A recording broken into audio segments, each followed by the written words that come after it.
Hi అండి, నమస్తే. Welcome back to our channel. ఇది ఒక మంచి ఇన్ఫర్మేషన్ అయితే మీతో షేర్ చేస్తాను. ఏపీలో కొత్త పెన్షన్స్ అయితే స్టార్ట్ అవుతున్నాయండి. మొత్తం కూడా 3,00,000 మందికి కొత్తగా సెప్టెంబర్ నుంచి పెన్షన్ ఇవ్వడం అయితే జరుగుతుంది. అయితే ముందుగా రిజిస్ట్రేషన్ ప్రాసెస్ అయితే కంప్లీట్ చేసుకోవాలి.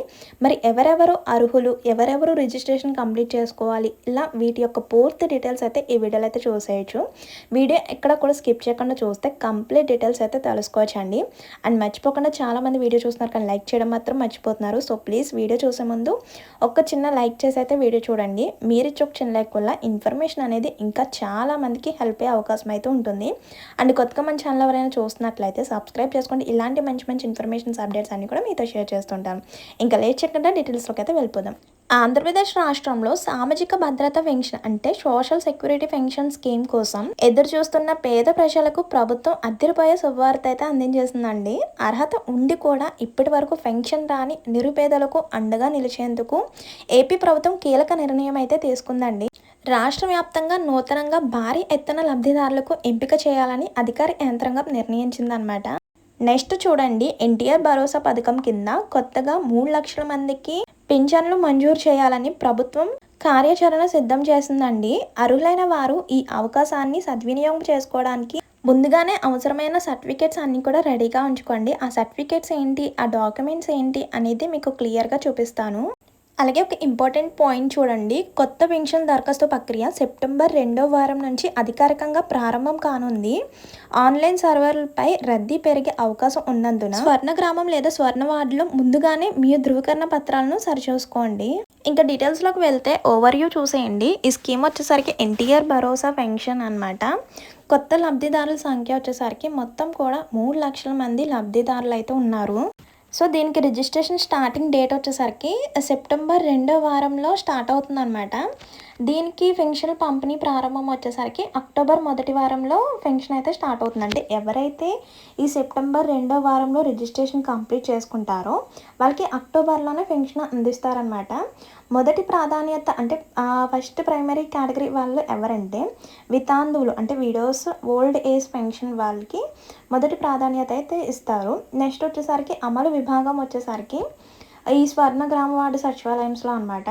నెక్స్ట్ చూడండి, ప్రభుత్వం విడుదల చేసిన సమాచారం ప్రకారం కొత్తగా ఇచ్చే ఈ 3,00,000 పెన్షన్లు తొలి ప్రాధాన్యత వితాంతువులకు మరియు వృద్ధులకు తొలి ప్రాధాన్యత ఇస్తున్నారనమాట. అత్యంత నిరుపేద కుటుంబాల్లో మహిళా వృద్ధులు ఆర్థిక భద్రత పెద్ద పీట వేయాలనే లక్ష్యంతో ప్రభుత్వం ఈ నిర్ణయం అయితే తీసుకుందండి.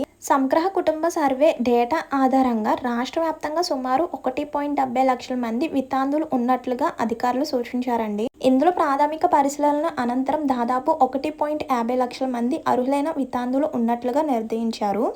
మిగిలిన కేటగిరీలకు సంబంధించిన దరఖాస్తులను దశల వారీగా పరిశీలించి మంజూరు చేయనున్నారు. కాబట్టి అర్హులైన ప్రతి ఒక్కరికి న్యాయం చేయడంతో పాటు అనర్హులను తొలగించేందుకు ప్రభుత్వం కఠినమైన నిబంధనలు కూడా రూపొందించింది. ఈసారి లబ్ధిదారుల ఎంపిక ప్రక్రియలో పారదర్శకత కోసం 6 స్టెప్ వెరిఫికేషన్ సిస్టమ్ కూడా తీసుకుంటున్నారనమాట. మరి ఎలిజిబిలిటీ డీటెయిల్స్ ఏంటనేది కూడా ఇక్కడ క్లియర్గా తెలుసుకుందామండి. చూడండి, ఎలిజిబిలిటీ డీటెయిల్స్ అయితే ముందుగా ఇన్కమ్ లిమిట్ అయితే చూస్తారనమాట. కుటుంబం మంత్లీ వచ్చేసరికి 10,000 నుంచి 12,000 లోపు మాత్రమే ఉండాలి income. Next land holding norms వచ్చేసరికి 3 ఎకరాల మాగాని లేదా 10 ఎకరాల మెట్ట భూమి ఉండాలన్నమాట. లేదా రెండు కలిపి 10 ఎకరాలు ఉన్న 10 ఎకరాలు మించకూడదు అనమాట. నెక్స్ట్ విద్యుత్ వినియోగం ఎలక్ట్రిసిటీ చూడండి, నెలకు 300 యూనిట్ల లోపు మాత్రమే ఉండాలి. నెక్స్ట్ వాహన యాజమాన్యం వచ్చేసరికి 4 వీలర్ ఓనర్షిప్ అంటే కుటుంబంలో 4 చక్రాల వాహనం అయితే ఉండకూడదు అనమాట. అంటే కారు, జీపు లాంటి ఏమీ ఉండకూడదు. అలాగే ఫ్యామిలీలో ఎవరు కూడా గవర్నమెంట్ ఎంప్లాయ్ అయ్యి ఉండకూడదు అనమాట. పట్న ఆస్తి గురించి చూడండి, మున్సిపాలిటీ లేదా కార్పొరేషన్ పరిధిలో 1000 చదరపు అడుగుల కంటే ఎక్కువ నివాస స్థలం లేదా భవనం ఉండకూడదు అనమాట. ఎలిజిబిలిటీ డీటెయిల్స్ అయితే ఇవ్వండి. ఈ కొత్త పెన్షన్స్కి అప్లై చేసుకోవడానికి డాక్యుమెంట్స్ ఏమేమి కావాలి అనేది ఇక్కడ క్లియర్గా చూపిస్తాను చూడండి. First of all Aadhaar card ఉండాలి, విత్ మొబైల్ నెంబర్ లింక్ అయి ఉండాలన్నమాట. నెక్స్ట్ రేషన్ కార్డు ఉండాలి, అది కూడా వైట్ రేషన్ కార్డు మాత్రమే ఉండాలి. నెక్స్ట్ ఒకవేళ వితాంతువులు అయితే హస్బెండ్ డెత్ సర్టిఫికేట్ కంపల్సరీ ఉండాలి. అలాగే బ్యాంక్ అకౌంట్ డీటెయిల్స్ అంటే బ్యాంక్ లేదా పోస్టల్ బ్యాంక్ డీటెయిల్స్ ఉండాలి. నెక్స్ట్ పాస్పోర్ట్ సైజ్ ఫోటో అంటే మీరు రీసెంట్గా దిగిన హాఫ్ సైజ్ ఫొటోస్ కూడా ఉండాలి. నెక్స్ట్ ఏజ్ ప్రూఫ్ అంటే voter ID, birth certificate, school certificate ఏదో ఒకటి ప్రూఫ్ ఉండాలి ఏజ్ గురించి. ఇంకా నెక్స్ట్ 7th వన్ వచ్చేసరికి caste certificate, income certificate, application form.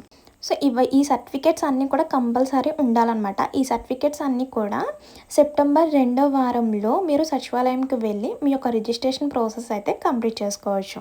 అలాగే ఈ కొత్త పెన్షన్ రిజిస్టర్ ప్రాసెస్ కూడా కొంచెం ఈజీ చేశారనమాట. ఫస్ట్ వన్ వచ్చేసరికి స్వర్ణగ్రామ్ వార్డు సచివాలయంకి వెళ్ళి డిజిటల్ అసిస్టెంట్ లేదా వెల్ఫేర్ అసిస్టెంట్ను కలవండి. Next data entry and verification, అంటే మీ యొక్క Aadhaar number, ration card number ఆధారంగా సిస్టంలో 6 స్టెప్ వెరిఫికేషన్ అయితే పూర్తవుతుంది.